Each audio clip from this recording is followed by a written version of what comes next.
नमस्कार, मी दिवाणजी आहेर. विशेष वृत्त घेऊन तुमच्या पुढे आलो आहे. तुम्हाला आज मी शासकीय कर्मचारी कशी जनतेची फसवणूक करतात, कशी शासनाची फसवणूक करतात हे सांगणार आहे. जुनी म्हण आहे, कुंपणाने शेत खावे, ती परिस्थिती या वृत्तामध्ये आहे. शासकीय यंत्रणा जेव्हा तयार झाली ती यासाठी झाली की प्रत्येक विभाग हा त्या त्या ठिकाणी दिलेल्या जबाबदार अधिकाऱ्यांनी तो शाबूत ठेवायचा असतो, तो राखायचा असतो. शासनाचा कर्मचारी म्हणजे हा त्या विभागाचा रखवालदार असतो, संरक्षण करणारा अधिकारी असतो. आणि त्या बदल्यात शासनाने ध्येय धोरण दिलेल्या पगारावर त्यांनी आपली रोजीरोटी चालवायची असते, आपले कुटुंब चालवायचे असते. त्यातून त्यांनी एक जबाबदारी पार पाडायची.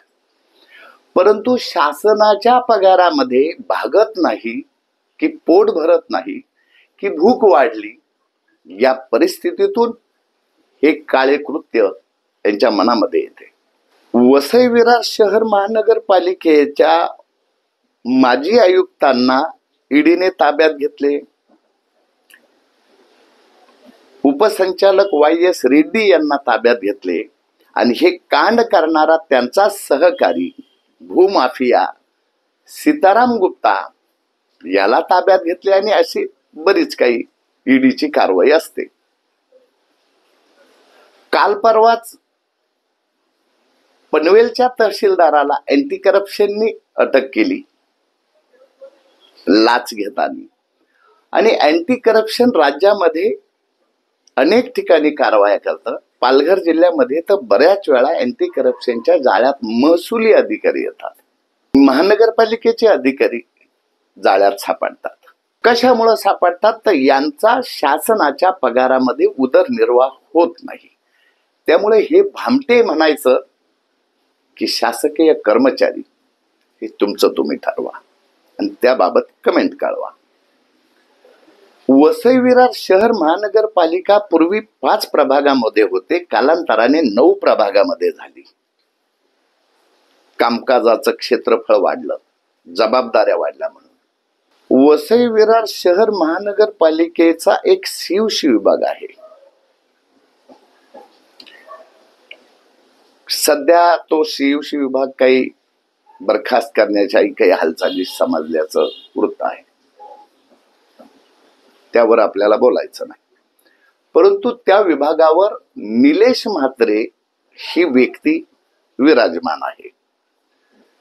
याच निलेश म्हात्रेंकडे वसई विरार शहर महानगरपालिकेचा वाल्यू G प्रभाग या प्रभागाची जबाबदारी आहे.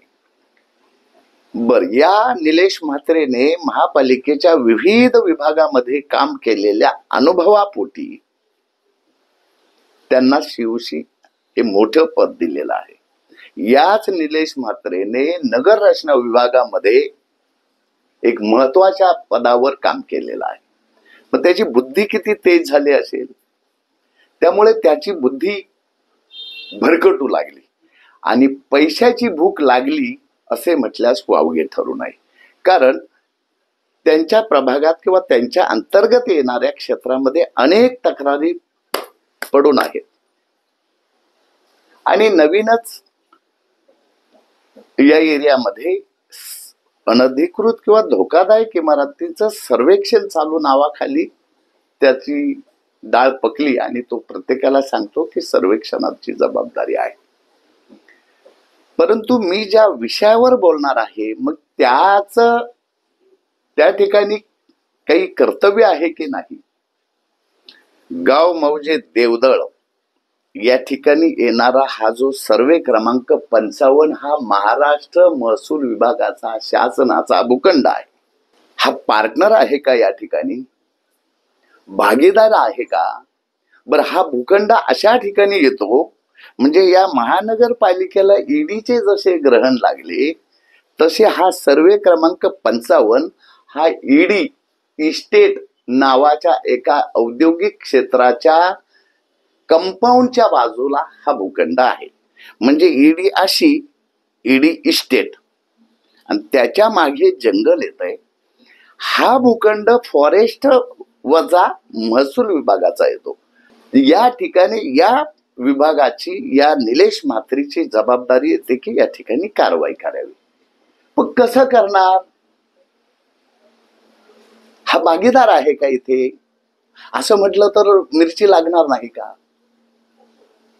मग भागीदार नसेल तर कारवाई का करत नाही?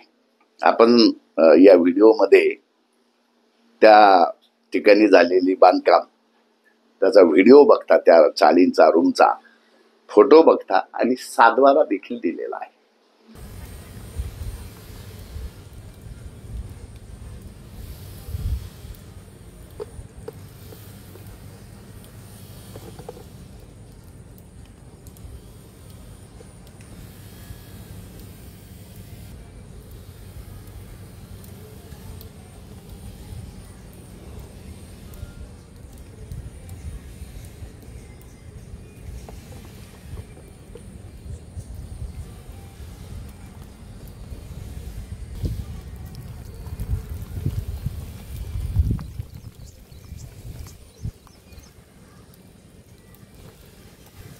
या शासकीय भूखंडावर हा माणूस कारवाई का करत नाही? बर, यांचे गॉडफादर कोण आहे? उच्च स्तरीय चौकशी कशी करणार? या महापालिकेतला कुठलाही अधिकारी या अधिकाऱ्यांची चौकशी करू शकत नाही, हे मी मुद्दाम सांगतो. कारण याचा गॉडफादर आहे महानगरपालिकेचे अतिरिक्त आयुक्त दीपक सावंत. मनोज सूर्यवंशी या आयुक्ताला अक्षरशः यांनी वेड्यात काढले, याला अंधारात ठेवले. आता या ठिकाणी जर शासकीय भूखंड गिळंकृत करण्यासाठी, आपल्या हितचिंतक भूमाफियांना बांधकाम करण्यासाठी जर त्या ठिकाणी संरक्षण देणार असेल जाणीवपूर्वक, तर कारवाई कशी होणार? बर, यांचे गॉडफादर कोण? दीपक सावंत. दीपक सावंतच्या वरती आहे पालिका आयुक्त मनोज कुमार सूर्यवंशी. ही जर एक चैन असेल तर या सर्वे क्रमांक 55 हा फार मोठा गट आहे, जवळपास 8 एकराचा आहे. 8 एकर म्हणजे एका एकरामध्ये 40 गुंठे जमीन, आणि मग च्या भोवती येणारा आणखी भूखंड उकरत, ते उंदीर कसे कुरताडतात तसं कोरत कोरत कोरत पुन्हा भूखंड वाढवायचा आणि आपल्या हितचिंतकांच्या ताब्यात द्यायचा. कशी कारवाई होणार? मी जर म्हटलं अतिरिक्त आयुक्त दीपक सावंत यांनी कारवाई करावी, ते कसे करणार? असं मी जर अपेक्षा केली की दीपक सावंत यांनी आदेश द्यावे, अहो ते त्यांचे चेले आहेत. बर, तुम्ही म्हणाल याला पुरावा द्या. कसा देणार? आम्ही एवढाच पुरावा देऊ शकतो की हे जबाबदार अधिकारी आहे, यांच्या अंतर्गत हे क्षेत्र येतं, यांनी कारवाई करण्याची जबाबदारी यांच्याकडे आहे. यांनी कारवाई करून जमीन सपाट करून ती शासनाच्या ताब्यात द्यावी, भुईसपाट करावी, इतकेच बोलू शकतो.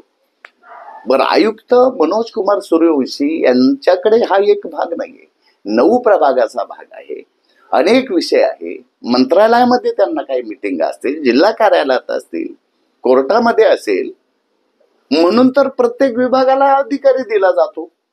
भामटे खातात. असाच प्रकार एका सहाय्यक आयुक्ताला आताच निलंबित केलंय, कारवाईला गेलेच नाही, आणि गेले तर ऍडजस्टमेंट करून रिटर्न आले. आयुक्ताने आताच गेल्या हप्त्यात, गणेश पाटील म्हणून नाव आहे, त्या का निलंबित केलं वगैरे याची सगळी डिटेल्स बाहेर येत नाही.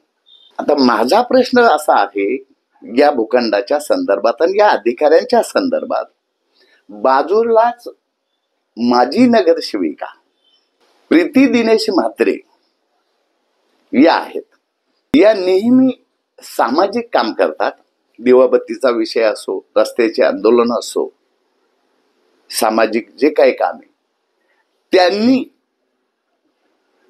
प्रीती दिनेश म्हात्रे यांनी या जी प्रभागात जाऊन किंवा तसे पत्र बनवून आयुक्तांना, अतिरिक्त आयुक्तांना, आयुक्त मनोज सूर्यवंशी यांना तो भूखंड कुठे आहे, तिथे कशी शासनाची जमीन गिळंकृत होत आहे हे दाखवून या ठिकाणी कारवाई करण्यासाठी पुढे यावी अशी नक्कीच अपेक्षा या परिसरातील लोकांची असणार. बर, शासकीय भूखंड गिळंकृत करेपर्यंत कुणाचे कसे लक्ष नाही? होय, लक्ष सर्वांचे आहे. आपण दोघे भाऊ मिळून खाऊ, तेरी भी चूप और मेरी भी चूप.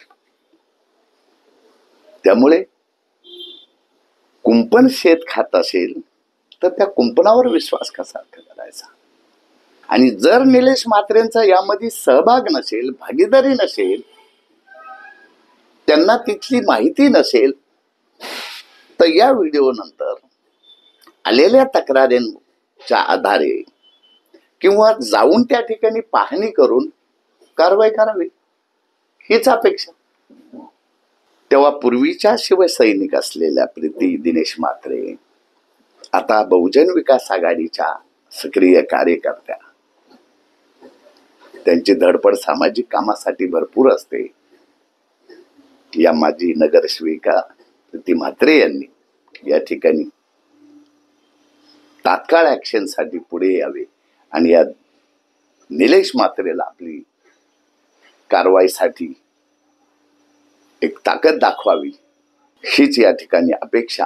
एकूणच त्यांच्या प्रभागामध्ये अनेक अनधिकृत बांधकामे आहे, त्यावरही त्यांनी आपली जबाबदारी पार पाडावी आणि ईडी इस्टेट नावाच्या इंडस्ट्रियल इस्टेटच्या बाजूला ही जी सर्वे क्रमांक 55 झालेले बांधकाम पाडावे आणि ईडी या शब्दापासून म्हणजेच ईडी डिपार्टमेंट पासून नक्कीच वाचवावे, म्हणजे पुढील काळ सुखर राहील हीच अपेक्षा. आज मात्र इतकेच. धन्यवाद. जय हिंद.